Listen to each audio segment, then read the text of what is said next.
सासू माँ, क्या चूड़ियाँ पहनने वाले लोग कमजोर होते हैं? रात के अंधेरे में सीमा की सिसकियाँ हर किसी को सुनाई दे रही थीं, पर कोई कहने सुनने वाला नहीं था। आज फिर अनिल ने सीमा पर हाथ उठाया और ससुराल में ऐसा कोई नहीं था जो सीमा के दर्द को समझ सके। सीमा का विवाह अनिल से 7 महीने पहले ही हुआ है। ससुराल में सास कमला जी, ससुर ईश्वर लाल जी और देवर सुनील हैं। कुल मिलाकर 5 लोगों का परिवार है, पर सीमा की हैसियत किसी नौकरानी से कम नहीं, और यह बात उसे शादी के दूसरे दिन ही पता चल गई थी।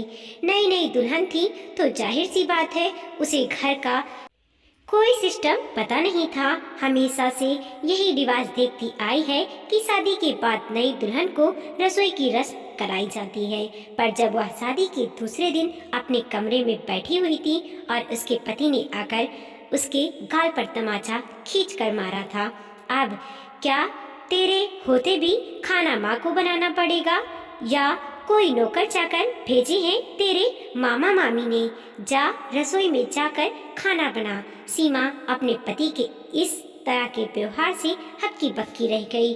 आंखों में आंसू लिए चुपचाप रसोई की तरफ चल दी और अपने आप ही सामान ढूंढकर खाना बनाया। आखिर दोस्त भी दे तो किसे, माता पिता तो थे नहीं, मामा मामी ने पाला था। 18 की होते ही मामा मामी ने अपने सिर का बोझ हटा दिया था और अनिल से उसका विवाह करवा दिया, जो उम्र में सीमा से 10 साल बड़ा था। अब तो अक्सर ही ऐसा होने लगा था। छोटी छोटी बात पर अनिल सीमा पर हाथ उठा देता। पहले तो फिर भी कमरे में हाथ उठाता था, पर आज तो वह इतना बेशरम हो गया था कि सबके सामने ही उसने सीमा पर हाथ उठा दिया। और सबसे बड़ी बात की, इतने मेहमान वहाँ मौजूद थे, किसी ने भी कुछ नहीं कहा। हुआ यूं था कि घर पर आज सुनील की सगाई का प्रोग्राम था।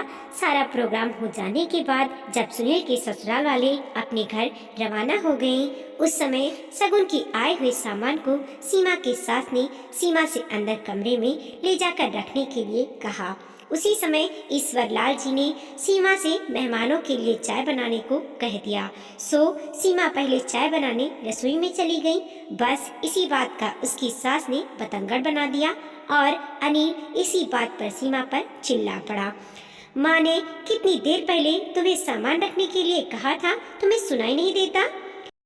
जी, वो पिताजी ने चाय के लिए कहा था तो मैं चाय बनाने चली गई थी। जबान लड़ाती हो मुझसे? अनिल ने आओ देखा न ताओ सीमा के गाल पर थप्पड़ खींच के लगा दिया। आज के बाद जबान लड़ाने से पहले सोच लेना। कोई चूड़ियाँ पहन के नहीं बैठा हूँ मैं। कमला जी ने भी बहती नदी में हाथ साफ करते हुए कहा। मेरी तो किस्मत ही खराब है जो ऐसी लड़की पल्ले पड़ी है। पर तू यह मत सोचना कि मैं कमजोर हूँ। दो बेटे हैं मेरे पास, उन्होंने कोई चूड़ियाँ नहीं पहन रखी है। जो तू इस तरह की हरकत करेगी वह तुझे छोड़ देंगे। अब यहाँ खड़ी खड़ी क्या मनहूसियत फैला रही है? जा काम कर अपना। आंखों में आंसू लिए वो चुपचाप अपने कामों में लग गई।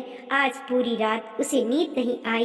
दूसरे दिन जब वह कमरे के बाहर आई तो उसे देखकर उसकी सास ने फिर से चिल्लाने लगी। अरे मनहूस लड़की, यह क्या हरकत करी है तूने? जरा सी शर्मो हया है या नहीं तुझ में? अरे माँ, क्यों सुबह सुबह चिल्ला रही हो? नींद खराब कर दी? क्या हो गया? अरे क्या हो गया? क्या पूछ रहा है? देख तेरी पत्नी को कैसी हरकतें की है। जब सबने सीमा की तरफ देखा तो सीमा ने चूड़ियां उतार दी थी और उसके हाथ बिल्कुल खाली थे। देखकर अनिल आग बबूला हो गया। जैसे ही उसने सीमा को मारने के लिए हाथ उठाया, वैसे ही सीमा ने उसका हाथ पकड़कर रोक दिया। बस बहुत हो गया, बहुत बर्दाश्त कर लिया मैंने। अब एक बार भी मुझ पर हाथ उठाया ना तो मेरा भी हाथ उठ जाएगा। अपने पति से जुबान लड़ाती है, तुझे शर्म नहीं आती? और ये चूड़ियाँ तो सुहाग की निशानी होती है। तेरा पति तो जिंदा है, इसे उतार के क्यों आई है? बाहर कमला जी ने चिल्लाते हुए कहा, सासू माँ, पहले आप खुद डिसाइड कर लो कि चूड़ी सुहाग की निशानी होती है या कमजोरी की निशानी होती है। कल जब मेरा पति सब के सामने मुझ पर हाथ उठा रहा था, उस समय आपने ही कहा था कि आपके बेटे चूड़ियाँ पहनकर नहीं बैठे हैं, इसीलिए आप कमजोर नहीं हैं।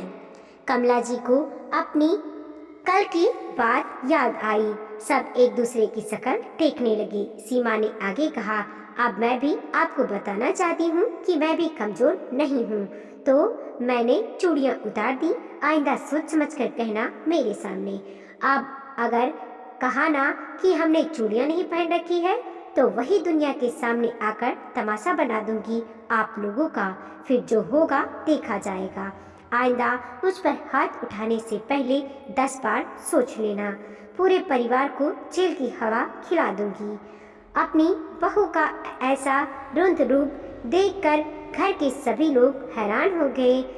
उस दिन के बाद अनिल ने कभी भी सीमा पर हाथ नहीं उठाया और सीमा इतना समझ चुकी थी कि अपने लिए खुद ही लड़ना पड़ता है। ताकत तो उसमें शुरू से थी, बस वह पहचान नहीं पाई थी। वीडियो को लाइक कीजिए, कमेंट कीजिए और अपने दोस्तों के साथ जरूर शेयर कीजिए और देखते रहिए कोमल मोटिवेशनल स्टोरी।